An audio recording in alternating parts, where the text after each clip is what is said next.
Hey, so hit me with a like and subscribe before we start, and comment what you think below at the end. I want to explore today something that is going to be fairly common as a theme here once in a while, because I think it's useful to think about and understand. I'm going to comment and go into the concept of lying. Now, because Charlie Kirk was assassinated a week ago, I'm going to use some examples right now floating around about him. Kirk lived, as many people who choose to be public figures do, an adult life that was fraught with people spreading lies about him. And that has not stopped in death, and in fact, it's never easier to lie about someone than when they're not around to defend themselves anymore from it. Now, I never really watched Kirk's content in life directly. I've seen him on various podcasts and some of his campus materials, but generally speaking, I could tell that much of the vitriol that was directed at him was simply untrue based on what it was and where it came from, and finding the actual things he said did not gel with what was being said about him. When we think of lying, we just think of someone saying something blatantly, completely untrue, or denying something that they did. The common thought is, I didn't take that cookie from the cookie jar even though they did, or pointing at another person saying that they took the cookie from the cookie jar, or there was never any cookies in the cookie jar to be taken. These are all different forms of lying, which are just blatantly and fully untrue. But there is a large gradient of types of lying that are even more effective, and also a gradient of intent behind these lies. Because often some people are sharing or repeating a lie, not knowing that it is, in which case, though they're spouting a lie, they're just incorrect and don't even realize it. Are they lying when they do this, when they don't know that they're spreading a lie? Not really, but they are still culpable in perpetuating one because it would probably be very easy for them to just look it up and find out that they are perpetuating that lie. Let's look at an example here from the week. Stephen King, after Charlie Kirk's murder, stated that Charlie Kirk had advocated for the stoning execution of gay people. Stephen King had no idea that he was repeating a lie that had been told to him. So he wasn't necessarily intentionally lying, he was just wrong, as he often is. I'm sure that his being wrong in this case will make him reflect on where he gets his information from after having to apologize for repeating a lie and admitting he was wrong, and perhaps in the future not repost propaganda or be so easily misled. Perhaps he and other people like him will notice something of a pattern behind the misinformation they share, where it comes from, and self-evaluate on that.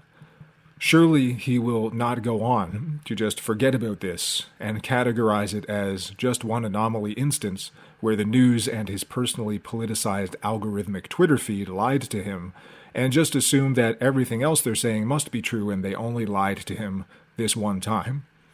I bet that if I check his Twitter right now, he'll have turned over a new leaf and no longer be posting ridiculous political takes based on mistruths.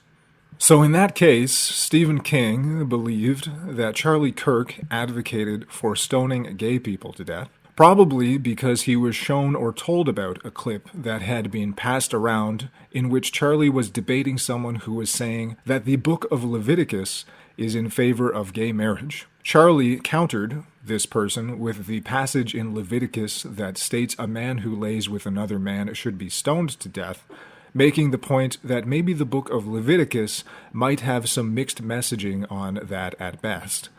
The clip was cut down to just Charlie stating the passage about stoning, excluding it being a context rebuttal.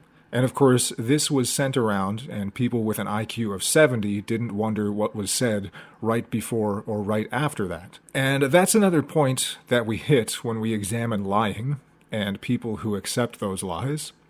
Sometimes it's the case that it takes a certain level of IQ to even suspect or parse out a lie. It takes comparing input data into your brain and seeing if it's congruent with reality.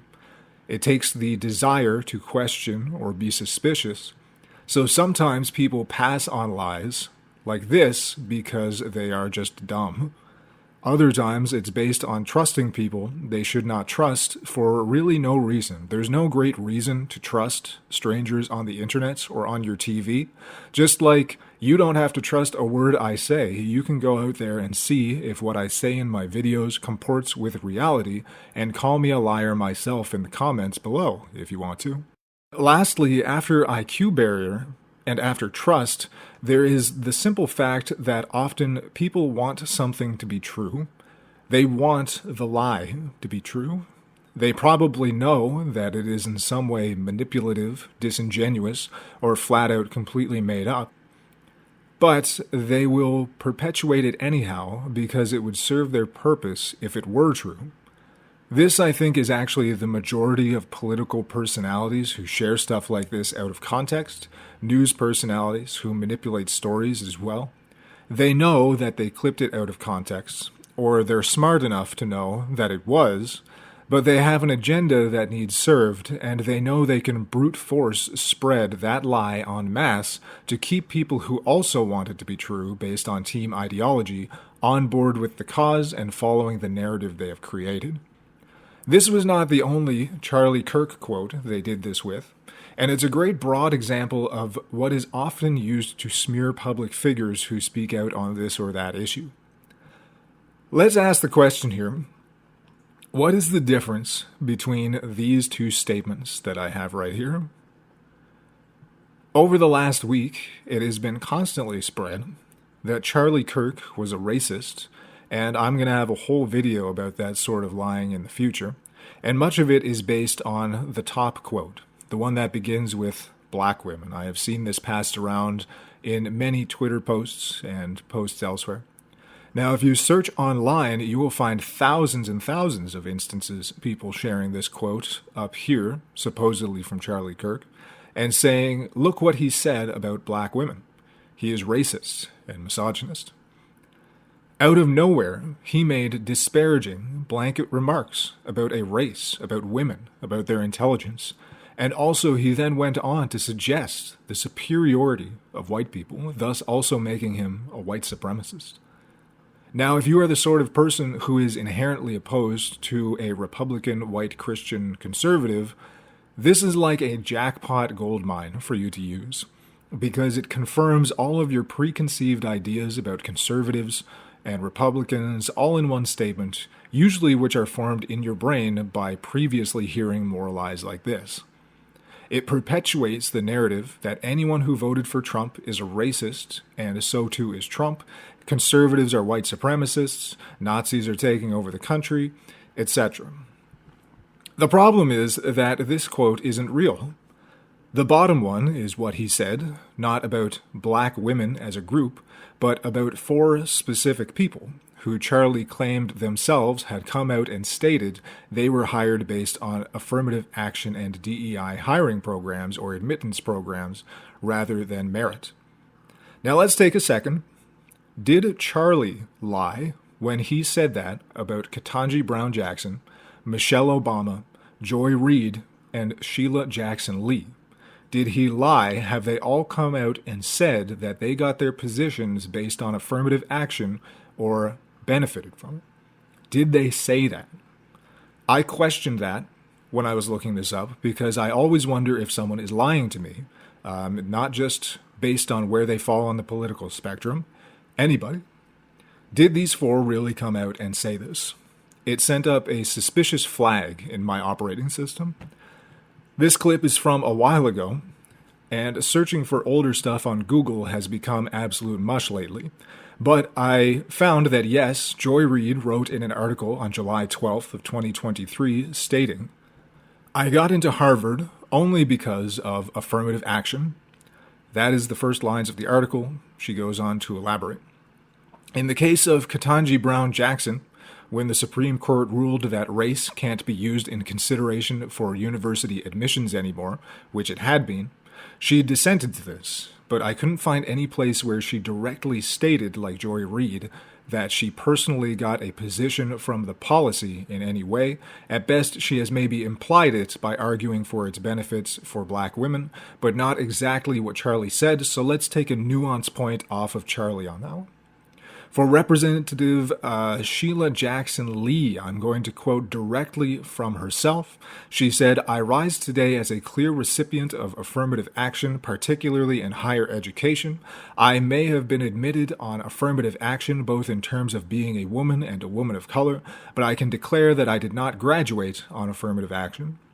So she maintained that though she got her position at a university through these policies, she did not graduate because of them. It was on her own merit that she got through university and graduated, which is a fair enough point. And for Michelle Obama, she argued in favor of affirmative action. And interestingly enough, she voiced her own perception in Princeton that she worried she would be viewed as someone who only got in based on affirmative action and then felt that she proved herself otherwise. I can't find anywhere she stated that she actually did benefit from these policies. So this one, we're taking another point off Charlie here as well, since she didn't directly actually come out and state she got a position in life based on affirmative action. Overall, we could say Charlie spoke with a bit of disingenuousness himself in this case. Two of the people here did directly state they benefited from affirmative action.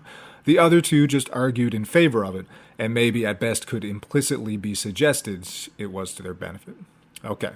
And Charlie goes on to say that these four specific people don't have the brain power to get into university on their own merit, compounded with their suggestions that people should be admitted to university based on race, and a couple of them suggesting that they were admitted based on race. This is certainly not a nice thing for Charlie to say, to call them stupid. It's rather rude and a bit of political bantering because they're at odds ideologically. However, he's not saying they're stupid because of their race or gender, but just on their own merits. And frankly, I don't really agree with him. I think all four of these women have a high degree of intelligence in their fields. Like, I've known and seen lots of stupid people in life, and these four are very eloquent. I don't see the racism involved here, and probably the people who wanted to misrepresent Charlie didn't either, which is why they kept altering the quote, not to show him insulting four specific people, but black women in general, because the original quote couldn't as well be used to get people to hate him for it. It's much like when Megyn Kelly called out Trump's comments on women being fat pigs, slobs, disgusting animals, and Trump replied, "Only Rosie O'Donnell." For many people, if you say an insult towards a specific person, they will expand that insult out to an entire group if they can make that person belong to that group, and then they can say that you insulted that entire group by insulting that one specific person. This is how it tends to work. Now, later in the quote, he refers to them taking a white person's slot, and this is assumed racist and replacement, but that's sort of the stated outcome of affirmative action. If you think it's racist, it's got to be racist against white people for saying there are too many of them at university, or their skin color is wrong, so the spot they earned is being given to someone of a different skin color. There are too many people who look like you here, so we need to replace you with someone who does not. However, I do take issue with Charlie on this specific part, because really it could be an Asian student's spot. Because it's been found that Asians need comparatively higher scores on SATs to get into universities, because frankly Asians are just too good at things. So we can see a lot of understanding all needed to be wrapped up into this one quote by Charlie, and how it has been used to misportray him. It was certainly a rude thing to say or to call four people stupid, but I'd say it's within the realms of political bantering. If those four women in turn call Charlie stupid, I'd say that's also fair play. And we can all call each other stupid for thinking differently if we want to. We can get all stupid up in here, you're stupid, I'm stupid, and we can go on all day with that, and I don't think it's the end of the world. The end of this, though, is that the insidiousness of lying often can come not from flat out making up something that someone said, or saying, "I did not take the cookie from the cookie jar when you did." No one fully just made up an entire quote by Charlie here. Instead, they change a couple of words in the quote, and that's it. So when the video is played, it can somewhat corroborate the lie because it's almost the same, and they can cut out the part that's different, and the uninformed mind will assume or fill in what was suggested. Same with the clip on stoning. Charlie has said Jesus loves everyone and gay people are part of his movement too. He has directly told this to a gay person and gay people that speak with him. And he does not wish for anyone to be stoned to death based on their particular sexual proclivities with other adults. So remember, as you're making your way in the world, oftentimes liars and manipulators will simply take the truth and alter it by 1 degree. 1 degree does not sound like a lot, but let's say you alter the path of a bullet by 1 degree. The further it travels, just like a lie, the further off target it goes.